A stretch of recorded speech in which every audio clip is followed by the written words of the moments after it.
Hello students, कल आपने normally 2 दिन से हम ओवरड्राफ्ट और बैलेंस को पढ़ रहे थे, ठीक है ना। Cash balance as per overdraft, ठीक है ना। अब हम यहाँ पर जो नई स्टार्ट होगी, हमारी नई मेथड स्टार्ट कर रहे हैं, जो क्वेश्चन नंबर 13 से आपको दे रखी है।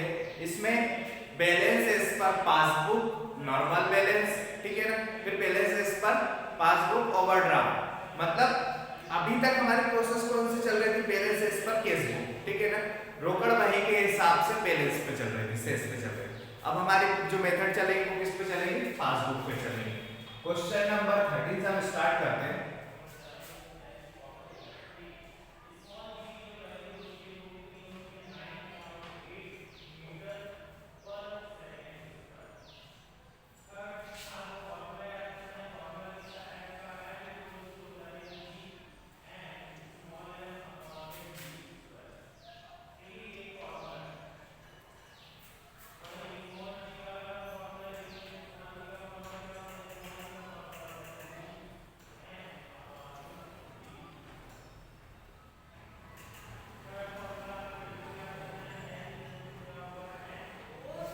फॉर्मेट वही रहेगा, ठीक है ना। बस यहाँ पर अब सारी चीजें क्या हो जाएगी, अपोजिट हो जाएगी, उल्टी हो जाएगी, ठीक है ना। सबसे पहले हम क्या लिखते थे अभी तक हेडिंग में, balance as per cash book, ठीक है ना।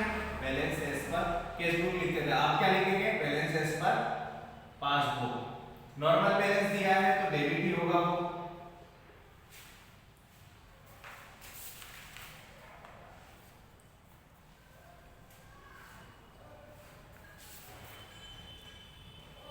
एक second, balance as per passbook, हर चीज अपोजिट ही करना है, ठीक है ना। तो ये क्रेडिट,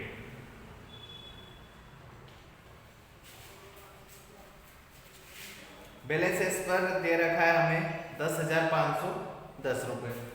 नॉर्मल बैलेंस हैगा तो हमेशा प्लस में आएगा। अब फर्स्ट पॉइंट पढ़ते हैं, लिखा है On 25th December 2016, 3 check for 1,500 were sent to the bank for collection but not credited in the passbook till now. 25 दिसंबर 2016 को 3 चेक 1,500 रुपए के, ठीक है ना, 1,500 रुपए के 3 चेक हमने बैंक में संग्रह हेतु भेजे, मतलब कलेक्शन के लिए हमने भेजे हैं, किंतु पासबुक में आज तक जमा नहीं हुए। एक एग्जांपल के तौर पे लिखते हैं,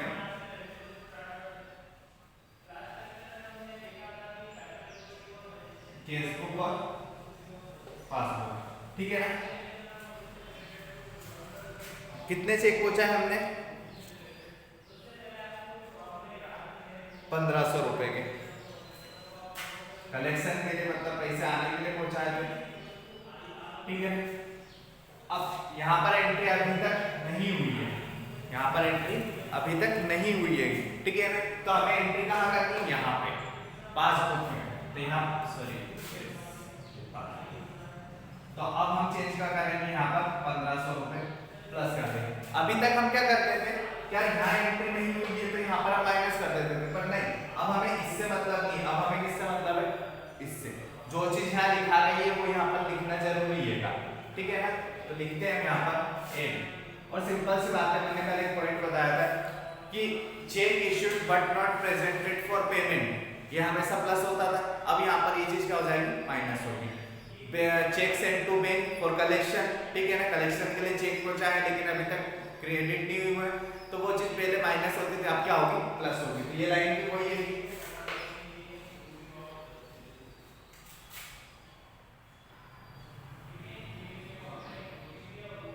check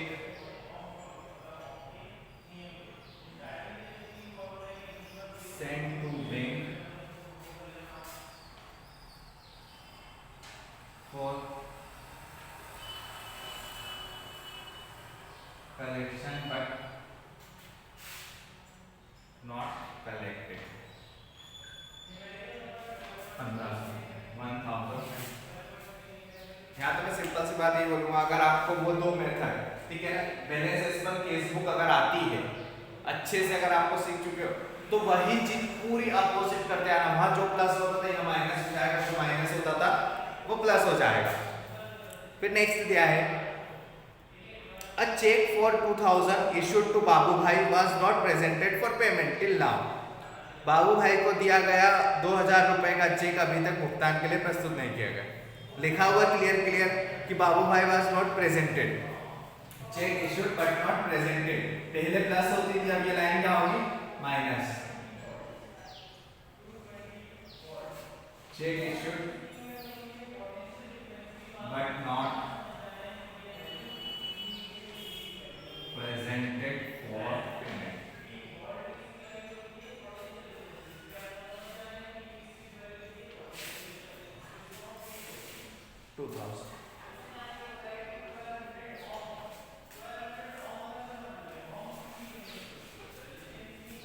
next,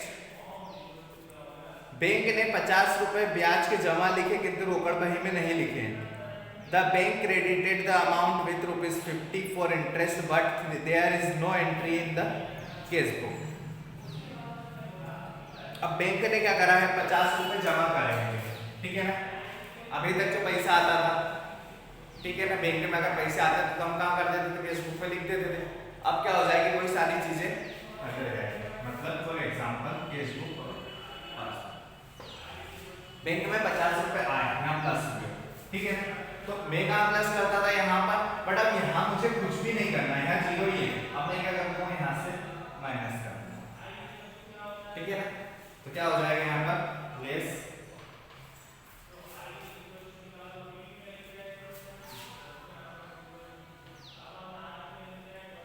interest allowed by bank ₹50। Next point दिया है, the bank charge ₹40 were deducted by the bank but there is no entry in cash book. Bank ने 40 रुपए बैंक चार्जेस के काटे, मतलब काटे माइनस को यहाँ से ₹40, बट अभी तक केस बुक में कोई एंट्री नहीं है, ठीक है। और केस बुक में हमें करना भी नहीं है, अब हम एंट्री कहाँ करेंगे? पासबुक में। तो यहाँ प्लस कर देता हूँ ₹40, प्लस माइनस माइनस जीरो हो जाएंगे। तो यहाँ पर क्या लिखता हूँ? 8 बैंक चार्जेस। पहले हमने अभी तक हमने जो क्वेश्चन करा उसमें बैंक चार्जेस माइनस करके आए थे, अब हमें यहाँ पे करना है प्लस करना है। सिंपल सी बात बोलिए कि जो भी चीज हो रही है पूरी अपोजिट हो रही है। जो चीज डेबिट होती है वो क्रेडिट हो रही है, मतलब सॉरी जो प्लस होता था वो माइनस होगा, जो माइनस होगा वो प्लस होगा। प्लस करा जाए तो इसका टोटल आएगा 12,050, 12,050 इधर का टोटल आएगा 2,050। अब आंसर ये बैलेंस है, इसमें पासबुक है तो इधर क्या आ जाएगा? Balance as per cash book, और ऊपर क्रेडिट है तो यहाँ डेबिट। लेस करोगे तो अमाउंट हो जाएगा आपका 10,000, ठीक है। इसी के साथ ये क्वेश्चन हमारा कंप्लीट हो गया रहेगा।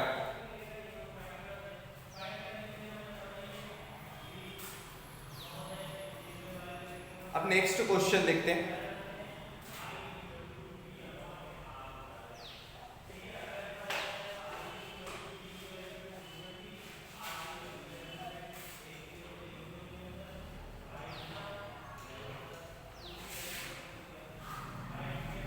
फॉर्मेट वही रहेगा, लाइन भी वही आएगी, बैलेंस एज पर पासबुक, ठीक है ना।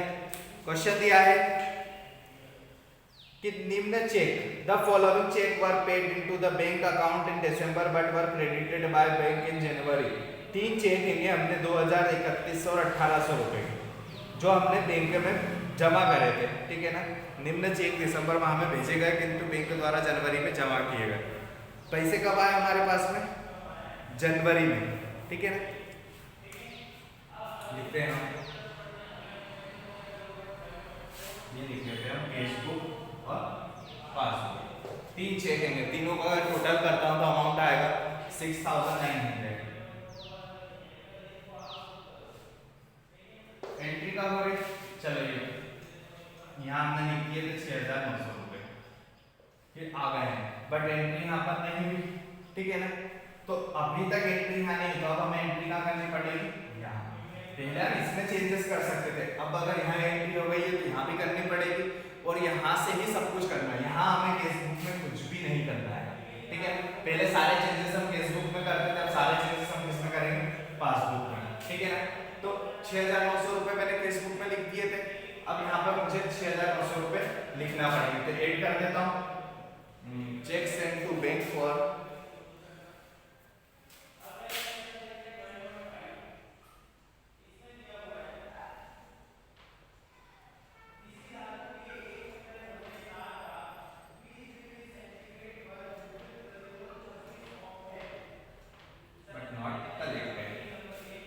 तीनों चेक अगर आप प्लस कर लोगे 2,000, 3,100 प्लस 1,800, तो टोटल आ जाएगा 6,900 और एक बैलेंस दे रखा है आपको 24,420। नेक्स्ट लाइन पढ़ते हैं। The following cheque were issued but not presented, ठीक है ना, सिंपल सी बात है, but not presented.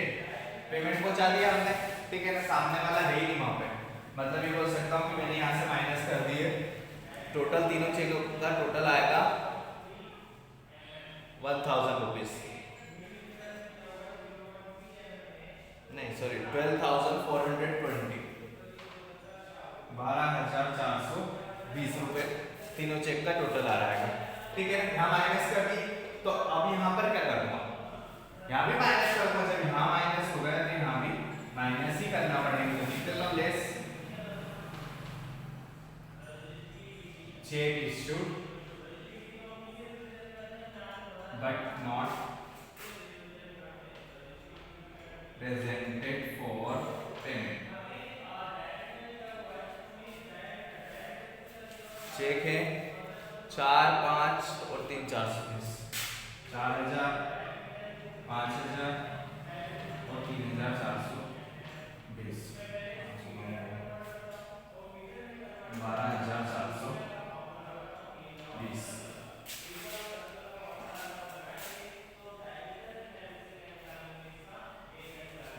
Next, a check of 1,000 was received from a customer in full settlement of his account was entered in the cash book in December but the same was paid into the bank in January। एक ग्राहक से पूर्ण भुगतान में 1,000 रुपए का check मिला जिसकी प्रविष्टि रोकड़ बही में नहीं, मतलब एक कस्टमर हैगा जिसने क्या करा हैगा, डायरेक्टली डिपॉजिट कर दिए हैं। मतलब फॉर एग्जांपल एक कस्टमर है जिसने यहाँ पर 1,000 रुपए जमा कर दिए, बट यहाँ पर इसकी एंट्री नहीं हुई है अभी तक, सॉरी 1 मिनट, एक ग्राहक ने पूर्ण भुगतान पर चेक प्राप्त हुआ।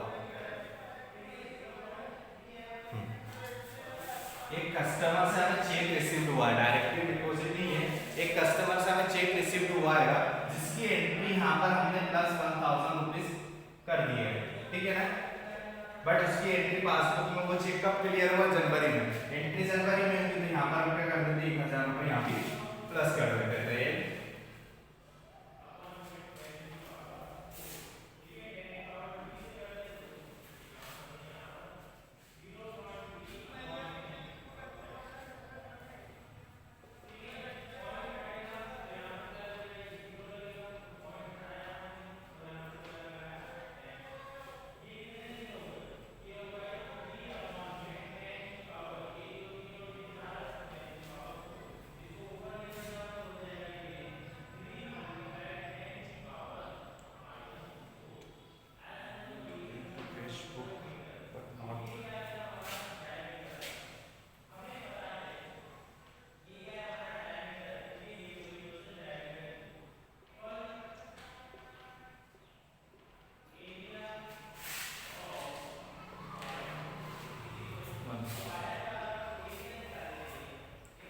नेक्स्ट, नीचे बैलेंस दे रखा वो तो हम ऑलरेडी लिख चुके 24,420 रुपए का, ठीक है ना। टोटल लगाते हैं, एक साइड का टोटल आएगा 32,320 और इस साइड का टोटल 12,420। लेस कर देंगे तो आपका अमाउंट आ जाएगा 19,900। ठीक है, तो इसी के साथ ये वाला क्वेश्चन हमारा कंप्लीट होता है 13 और 14। अब आप कल क्वेश्चन नंबर 15 खुद करोगे, क्वेश्चन नंबर 16 से मैं करवाऊंगा। ठीक है ना, बस पूरी मेथड अपोजिट करना है आपको। तो जो अभी तक हमने सम करे हैं बैलेंस एज पर केसबुक के, ठीक है ना, डेबिट का, अब वही चीज balance as per passbook credit हो गई। ठीक है, मतलब पूरी चीजें उल्टी हो गई है। क्लियर है? तो नेक्स्ट क्वेश्चन में मिलेंगे हम। Thank you.